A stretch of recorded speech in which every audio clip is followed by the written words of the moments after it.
Hey guys, D-Rage here. So today I want to go over a little dashboard that I created for my car.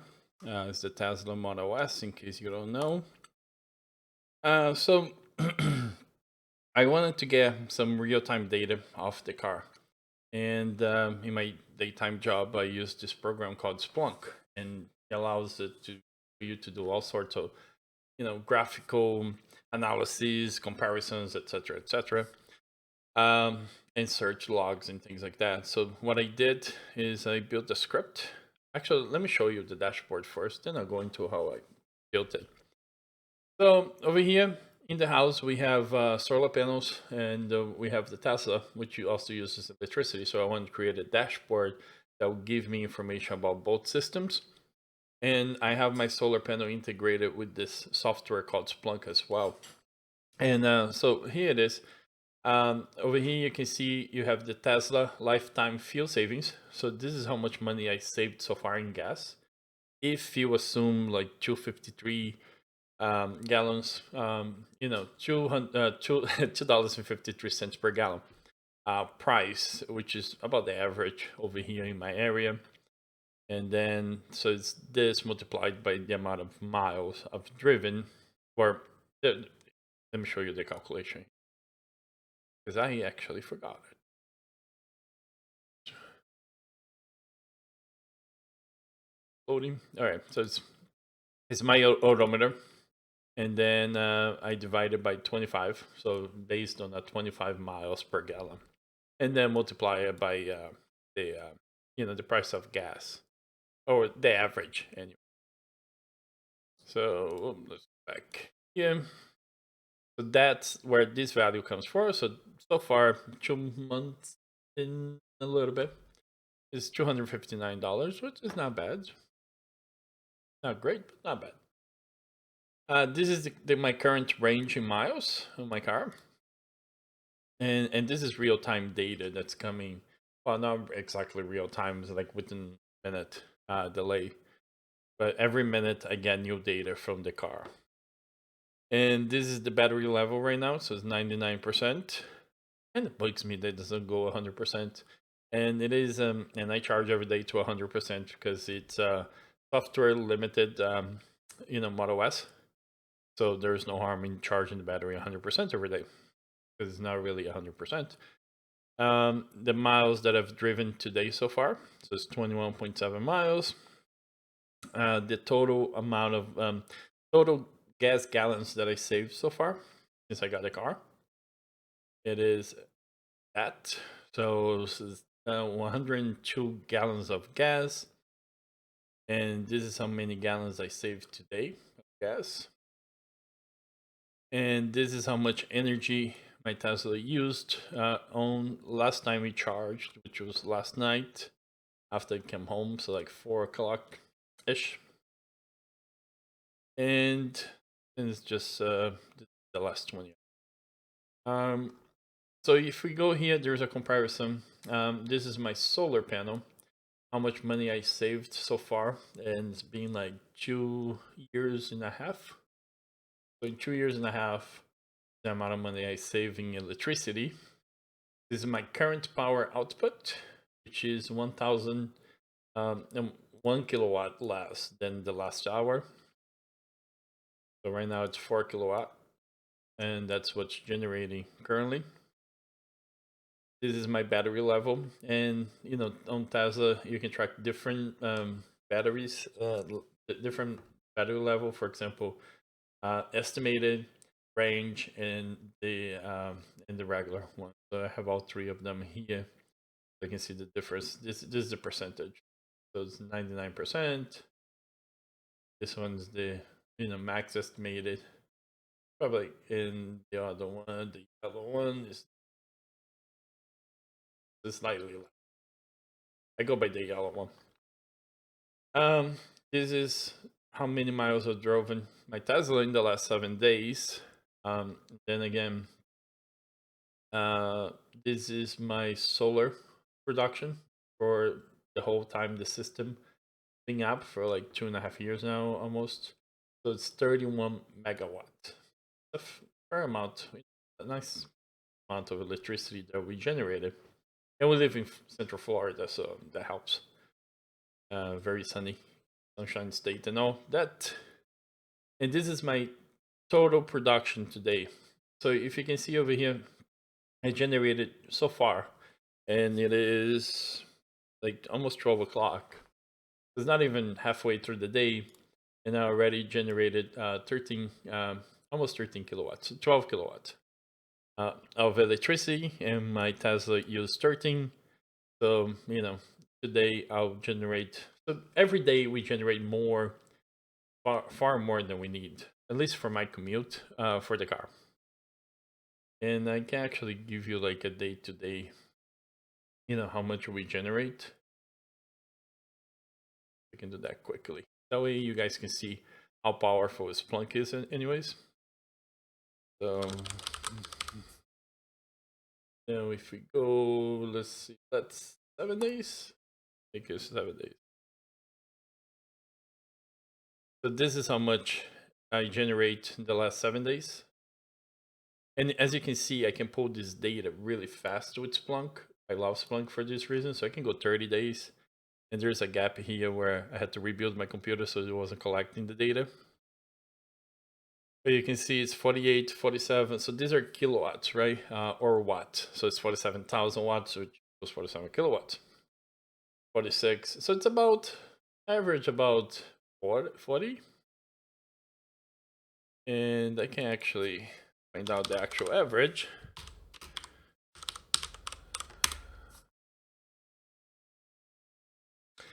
And average 22, but I think it's counting the days there that didn't collect data, so that's not correct.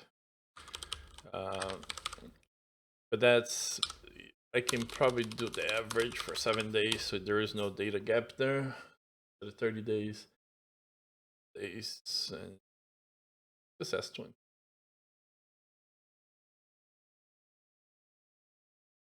That's 24 hours. Oh, 32. Yeah, so that's correct there. I don't know why, but it is. So time chart. Go back into visualization here. So, in a low day, you'll be 21 kilowatts. I didn't mean to. And in a nice day, you'll be like 60. Like yesterday, it was 60. Day before is 59. So my car is a 60 kilowatt, battery. So you would fully charge my battery from 0 to 100, completely run from solar, which is nice. Actually, that was the day before yesterday. Yesterday was 32. So, but we generate a lot more than the car takes. So the car is 100% run from solar, which is nice. And we do spend a lot of electricity in the house as well. So we don't have like a big net bill or anything like that. And the way it works is right now it's tied to the grid. Whatever we don't use goes back into the grid, and the clock or the meter runs the reverse. I'm waiting for my power wall. I placed the order, so I'm waiting to receive it. And over here I have other dashboards as well. Let me see if I can show you. I have my solar panel dashboard, which has more details about the solar panels specific to the solar panels. So we have my lifetime savings that we saw with the combined dashboard. So I made one that sort of compares Tesla solar side by side. This is just the solar one, but I figure cover. This is how much I still need, to recover from my investment. How much money I saved yesterday. How much money I've saved so far today. So average is about maybe $5 a day or close to that. My lifetime production again. This is my energy production today so far is 12 kilowatts. And this is my current production. So right now we're generating 4 kilowatts. Here. Over here you can see how sunny or cloudy it is. So like the higher the bar graph, that means it's very sunny. The lower, it's very early in the day. There isn't that much sun power. This is just the graph showing like, increasing incrementally every day, accumulating the energy. My current power output, which I use in the other dashboard, you already saw it. And these are my day totals and current versus day totals. Over here, these are dollars. These are cents, right? These are basically dollar amounts. So 60 cents, 61 cents, 55 cents. So per hour, this is how much money I'm actually saving per hour. And then up here is how much electricity being generated per hour. And then it gives you like some graphs that I put together. And the beauty of this is that I can go here anytime, just open a search. I can increase or decrease that. So this is what composes the graph. It seems complicated, but it's really not. Once you get the hang of it. But I can go here and say, let's say 30 days data, and then visualize again that gap because I rebuilt my computer. But you can see we have the data for the other days that I didn't have to, that we had the data there. So that's the really good thing about it, is that at any point we can just go and see all the data that's available. And I like that. And manipulate the data as well. So then I have another one, which is for my car, which has a lot more information.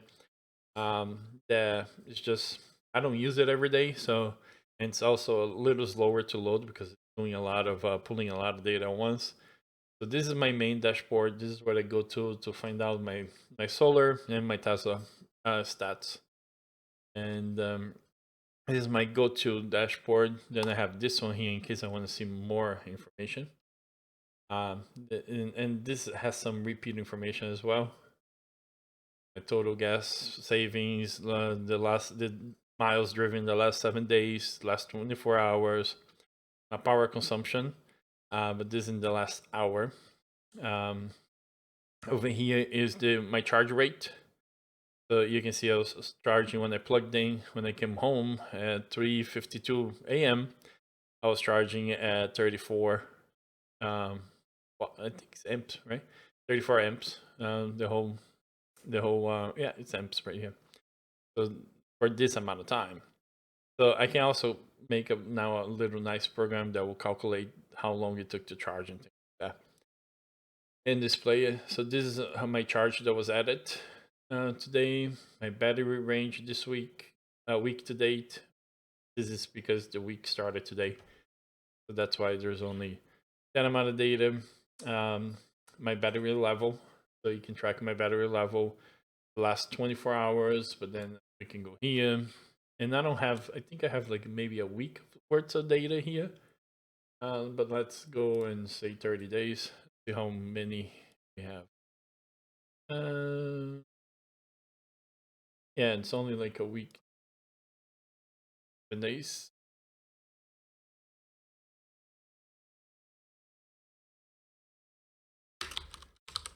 And it goes 2 minutes.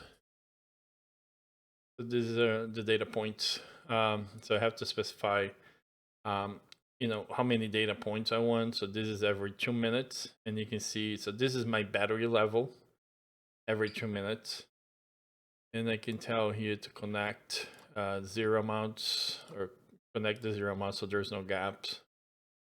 Yeah. So this is basically my battery level for 7 days, and then I can go for 30 days. It's gonna be a gap there, but it doesn't even work because it's I don't have like too much data anyway, so it's okay.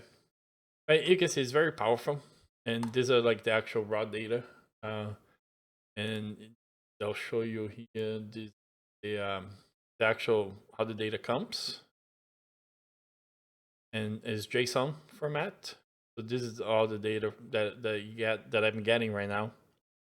There's more data, but some things didn't make sense to get. A lot of these things don't make sense to get either, but I figured might as well put it there. It costs me nothing to keep track of that, and at any point I can pick any of these stats and and ask to display, for example, inside temperature. right? I can say inside temperature, and then it'll display it, and that's the inside cabin temperature in the last 7 days. But it's kind of nice. You know, I can track different things. You can see like this day got pretty hot. You know, these are in Celsius.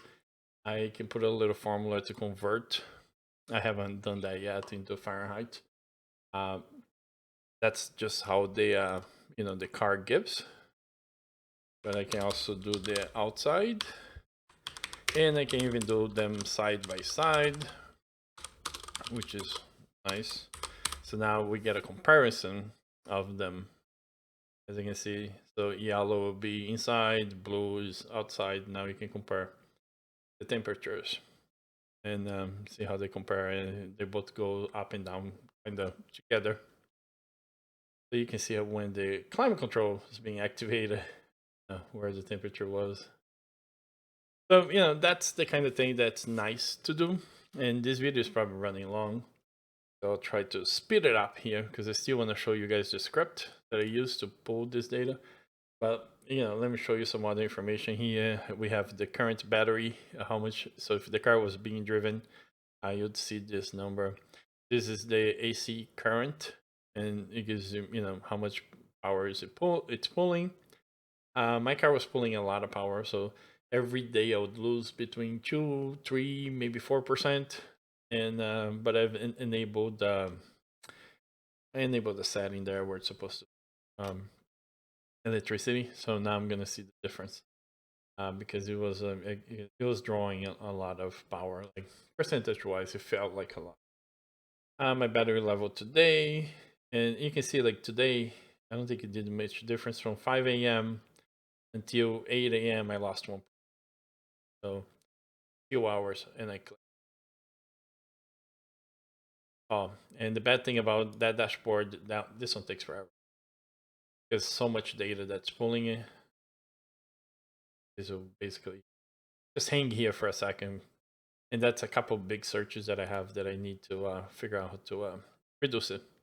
But that's basically it. So there's a bunch of data that we can collect from the car.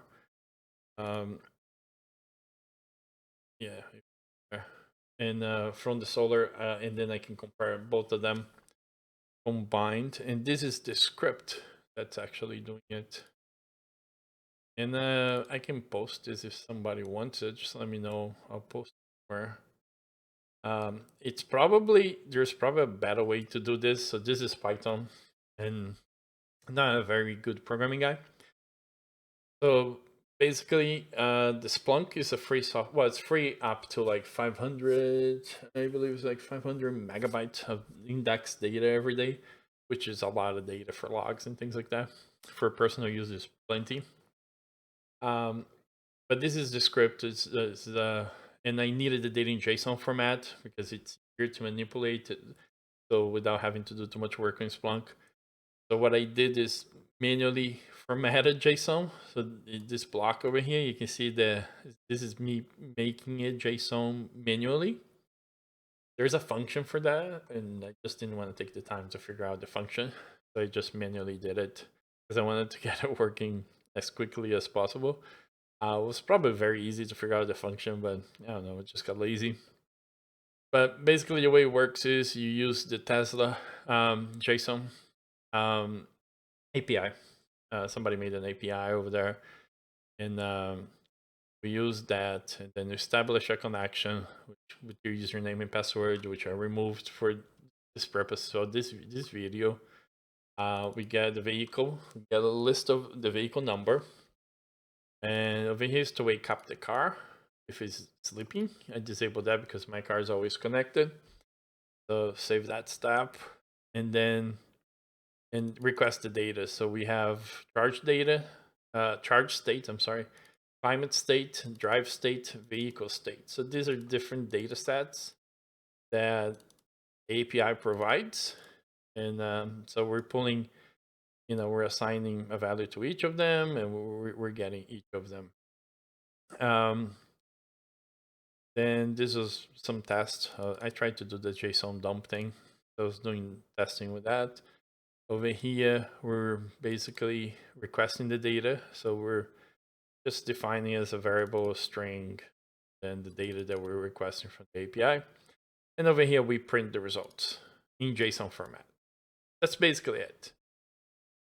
So this will be the charge data. These are the data you can get for charge, or at least all the ones that I found interesting. There's some maybe more there. Once you print out this, it'll give you a list of things that it returns, and you can format it nicely. But these are the ones that I chose to keep track. It's probably too much. I don't use most of them. I mean, it's still being logged in case I need it, but it's just in case. This is the JSON format for it. And then over here, we have the vehicle state data. So that's pretty much the odometer and the firmware version. That's the only two things I care from the vehicle state data. The climate state data, and that gives us the climate status, seat heater status, passenger, drivers, driver temperature, direction, defroster, inside, outside temperature, fan status, all the good stuff, preconditioning status, all that we're getting. And then we have driving state data, which is the power, the longitude, latitude, heading, speed, and the shift state. The car's in park, neutral, drive, reverse, blah, blah, blah. So we're getting those as well. And that's it. Oh, then now here you could pass commands to the car. So if I did this, now the car would honk the horn every minute because that's how often I'm running this script. So every time this script runs, it would honk the horn. That would be very annoying. That would be a good prank to somebody to actually, program like honk the horn at random times during the day, obviously. It'd be a cool prank. But anyways, if anybody needs this, let me know. It's not very hard. It's very simple. Very badly written too. And then you get, in Splunk, you can download. I can paste you, if you need it. I can give you all the searches for. Wait, where's the car one? Right here. I can paste you all the searches for. Oh, my phone is ringing. Okay. I can paste all the searches that's needed that I compose. So if I go here, edit, I'll show you. These are the searches that gives the value. It's called like search syntax for Splunk. Some are more complicated than others, but you would be the same if you collect the same data, and like if you use that script, then this would work because all the data points are the same name and things like that. These are the different searches. It's not very hard to get a hang of it. I mean, to me, it's very easy because I've been doing it for a few years at work. But for some people, they have really good documentation and very simple syntax. I can maybe go through it. You basically specify an index, which the data you want to search. In this case, is my solar. So if I wanted to search, okay. So let's start with a blank. If I wanted to search something on my Tesla, I would go index Tesla, and then I would just do a return. These are the different data that I get back, right, from Tesla index. Then I can say different things, right? But I can say, let's see, stats, battery, battery level, count, battery, something like that. Does that work? No, that.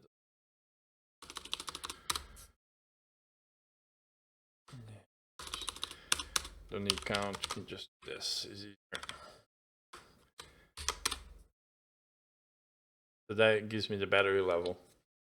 And then if I want to like right now, I go like 15 minutes. And go even real time. So 5 minutes ago, real time. Now give me real time data. So the current one is like right now is this. What is another data point? Here's one that's really cool. Is the power. Let's see. Power. This video is really long, so sorry about that, guys. Charge limit, charge edit. This one's like the current power. I'm using it already, but I don't know. Now, longitude, latitude. You can probably figure out where I live. But anyways, sorry, I have getting a cold or something. There it is. This is just power, and that's the current being driven power. So that's not gonna change. So that's not fun to play with right now, unless the car is being driven. But anyways, so if you did power, it'd be good if I typed it. It'll give us the result side there, which is 0 right now because the car is using 0.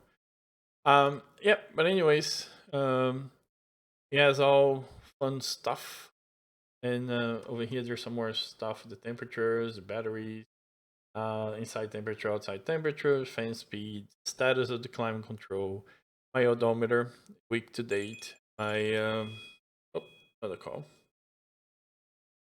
odometer all time, and then and this is my headings. So this is when I drove last night. Every turn I make, the headings will change, and this is like the direction. So I did had to do a search to convert headings, numbers into like directions, north, south, so I can eventually replay this data, and you would see like the direction the car is actually going. Yep, but that's it. Hopefully you guys enjoyed this super long video, which I don't even know how long it's been going on for. All I know is super long. I'm gonna call my wife back, see what she wants, and let me know if you need those scripts, and maybe I'll just paste them anyways into the video description or paste pin or something in case somebody needs it. But hopefully you guys enjoyed, and take care. Have a good day. Bye.